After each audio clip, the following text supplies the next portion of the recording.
रेशनच्या गहूची चपाती किती छान टम्म फुगलेली आहे पहा. या व्हिडिओमध्ये मी फॉलो करत असलेल्या सर्व टिप्स आणि ट्रिक्स इथे सांगितलेल्या आहेत. त्यामुळे व्हिडिओ शेवटपर्यंत पहा आणि व्हिडिओ आवडला तर लाईक, शेअर आणि सबस्क्राईब नक्की करा. इथे एकूण मी सर्व 10 चपात्या बनवल्या होत्या. त्यामधील इथे 7 चपात्या मी तोडून दाखवलेल्या आहेत आणि 3 चपात्या मी डब्याला देण्यासाठी ठेवलेल्या आहेत. 3 चपात्या मी 2 पदरीच बनवलेल्या आहेत आणि 7 चपात्या मी घडीच्या बनवलेल्या आहेत. तर ह्या ज्या दाखवत आहे ह्या 2 पदरी चपात्या आहेत. ह्या 3 दाखवलेल्या आहेत आणि ही जी आहे ही घडीची चपाती आहे. तर हिला पहा किती छान पदर सुटलेत. तर 7च्या 7 चपात्यांना असेच सेम पदर सुटलेले आहेत. पहिल्यांदा तर मी गहूविषयी सांगते. तर रेशनला भेटतात ते जे मोठे गहू असतात त्याच्या चपात्या अजिबात चांगल्या येत नाहीत. जे मीडियम साईजचे किंवा छोटे गहू असतात त्याच्या चपात्या छान येतात. मलाही एकदा तसे मोठे गहू मिळाले होते तर त्याच्या चपात्या अजिबात चांगल्या येत नव्हत्या, त्याला चिरा जात होत्या. तर जे छोटे गहू भेटतात त्यांच्या चपात्या माझ्या अशाच होतात कायम. गहू दळून आणतानाही मी गव्हामध्ये काहीही मिक्स केलेलं नाही आहे. जसे गहू मिळतात तसेच फक्त साफ करून दळून आणलेले आहेत. गहू कोणतेही असोत, मी सांगितलेल्या सर्व टिप्स फॉलो करा म्हणजे तुमची ही चपाती अशीच बनेल. तर 3 चपात्या मी डब्याला देण्यासाठी ठेवलेल्या आहेत आणि बाकीच्या सर्व चपात्या इथे मी दाखवलेल्या आहेत. तर सर्व चपात्यांना सेम असे 3 पदर सुटलेले आहेत. पहिल्यांदा मी पीठ कसं मळायचं ते सांगते. तर इथे मी एक भांडं घेतलेलं आहे. त्याच्यात पहिल्यांदा पीठ चाळून घेते. पीठ हे चाळूनच घ्यायचं. नंतर त्याच्यात थोडंसं मीठ घातलेलं आहे. पीठ मळताना पहिल्यांदा थोडं थोडं पाणी टाकून पीठ फक्त ओलं करून घ्यायचं. जास्त पाणी अजिबात घालायचं नाही. पीठ आपल्याला सुरुवातीला जमेल तितकं घट्ट बनवायचं आहे. इथे मी अंदाज घेत घेत पाणी टाकत एकदम घट्ट गोळा बनवून घेणार आहे.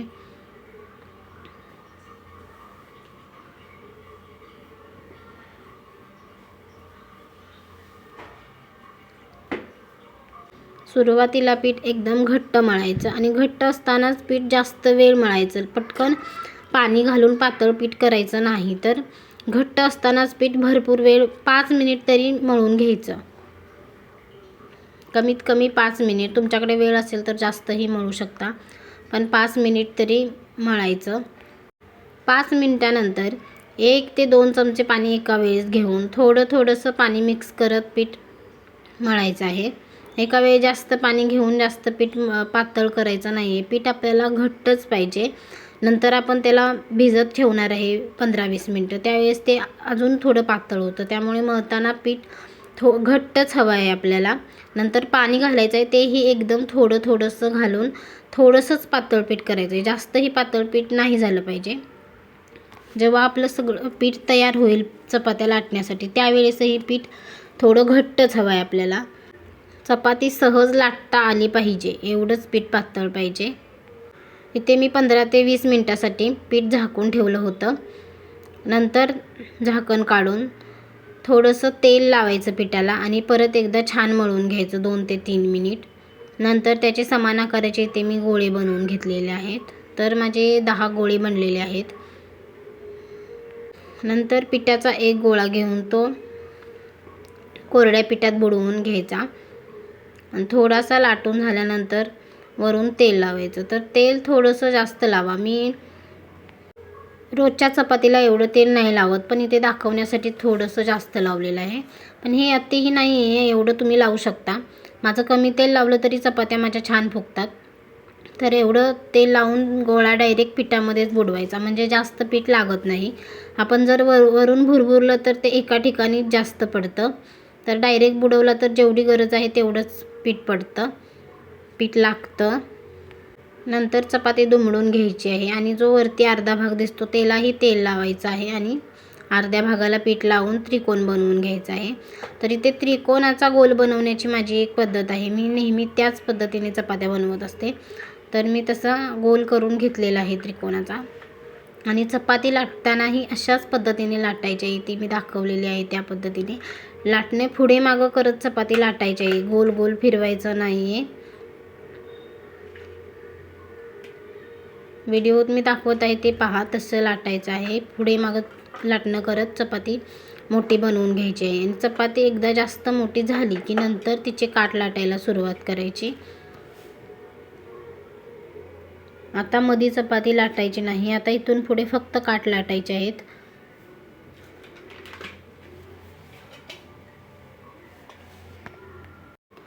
तर तवा मी इथे आधीच गरम करायला ठेवलेला आहे आणि त्याला थंड असतानाच तेल लावलेलं होतं. तर आता तवा गरम झालेला आहे, त्याच्यावरती चपाती टाकलेली आहे.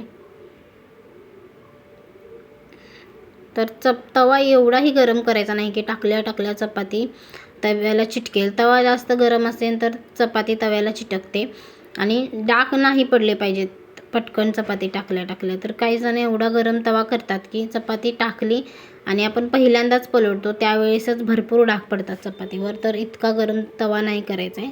गॅस माझा इथं मीडियमच आहे आणि मी मीडियम गॅसवरच चपाती भाजते, म्हणजे जो आतला लेअर आहे तोही छान भाजला जातो.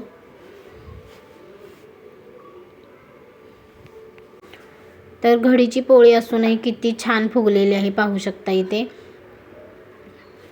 तर हिचे लेअर थोडे उघडे असतात, त्यामुळे हवा जाते कुठूनही, त्यामुळे तिथं असं उलटून पकडायचं, म्हणजे हवा जायची बंद होते आणि चपाती अजून थोडी फुगते. तर आलटून पलटून चपाती मी छान भाजलेली आहे.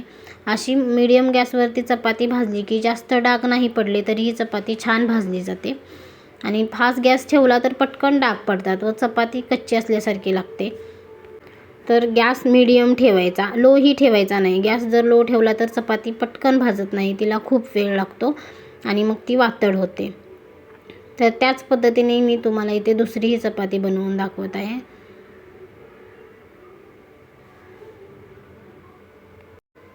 तर इथे मी दाखवलं आहे त्याच पद्धतीने चपाती लाटा. चपाती छान होणे हे चपातीचं पीठ मळण्यावर, चपाती लाटण्यावर आणि चपाती भाजणे ह्या सर्वावर अवलंबून आहे. त्यामुळे मी सांगितलेल्या सर्व स्टेप फॉलो करा. जर तुम्ही पीठ छान मळलं आणि चपाती व्यवस्थित लाटली नाही तरी चपाती फुगणार नाही. आणि भाजतानाही चपाती मीडियम गॅसवरती भाजायची, म्हणजे चपातीवर काळपट डाग पडत नाहीत. मीडियम गॅसवरती चपाती भाजली तर लालसर डाग पडेपर्यंत जरी भाजली तरी ती व्यवस्थित भाजली जाते, कच्ची राहत नाही. आणि इथे चपातीच्या काठाला जे काळं दिसतं आहे तिथे चपाती थोडीशी फाटलेली आहे, नाहीतर तुम्हाला असं वाटेल की तिथे चपातीला काहीतरी लागलेलं आहे. तिथं चपाती फाटलेली आहे आणि त्याच्यामधून तवा दिसत आहे. तर इथे तवाही थोडा इग्नोर करा, कारण तो भरपूर वर्ष जुना आहे आणि तो घासून जास्त पातळ झालेला आहे, त्याच्यामुळे मी त्याला आता घासत नाही. आणि जरी घासला तरी त्याला चपाती परत चिटकते, त्यामुळे मी काही त्याला जास्त घासत नाही. आणि अशीच चपात्या छान होतात त्याच्यावरती. तर इथून पुढे मी ज्या चपात्या बनवलेल्या आहेत त्या 2 पदरी चपात्या आहेत. तर मी ते पहिल्यांदा गोळा घेतलेला आहे, त्यालाही सगळीकडून तेल लावून घ्यायचं आणि लाथिंबी डायरेक्ट पिठातच बुडवायची, म्हणजे पीठ जास्तही लागत नाही. सगळीकडे एकसारखं पीठ लागलं जातं. आणि व्हिडिओ दाखवले त्याप्रमाणे बंद करून घ्यायचं आहे. आणि ते मी परत एकदा सांगते की लाटण्याची जी पद्धत आहे ती ते मी दाखवलेली आहे तीच फॉलो करा. व्हिडिओ दाखवलेला आहे कसं लाटणं फिरवायचं ते, त्याच पद्धतीने लाटणं असं फक्त पुढे मागे करायचं चपाती मोठी होईपर्यंत.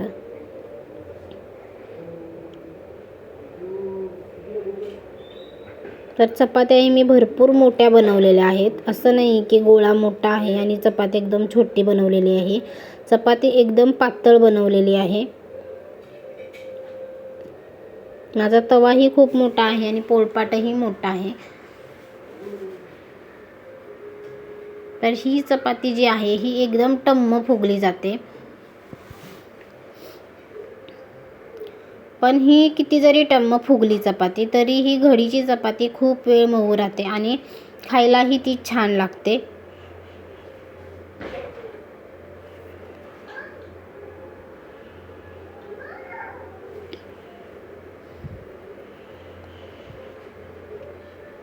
तर काढताना चपाती असा त्रिकोण बनवून काढायची, म्हणजे ती जास्त वेळ मऊ राहते. आणि ह्याच पद्धतीने मी अजून एक चपाती इथे लाटून दाखवत आहे. इथपर्यंत व्हिडिओ जर बघितला असेल तर लाईक, शेअर आणि सबस्क्राईब नक्की करा.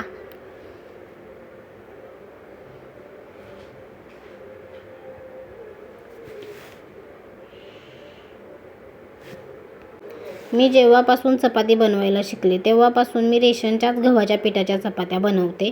कधीही मी विकतच्या गव्हाच्या चपात्या बनवल्या नाहीत. रेशनच्या गव्हाच्या पिठाच्या चपात्या खूप छान होतात, फक्त आपल्याला बनवता आल्या पाहिजेत. तर दुसरी चपाती इथे लाटून झालेली आहे माझी.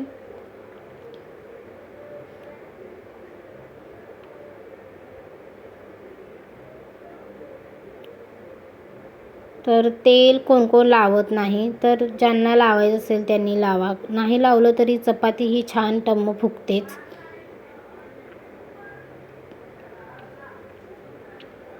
चपाती पलटली की तेल लगेच लावायचं. कोण कोण काढताना लावतं, तर तसं नाही करायचं. लावायचं जर असेल तर ते चपाती कोवळी असतानाच लावायचं. आणि इथे आपल्या सर्व चपात्या तयार आहेत. व्हिडिओ पाहिल्याबद्दल तुमचे मनापासून आभार.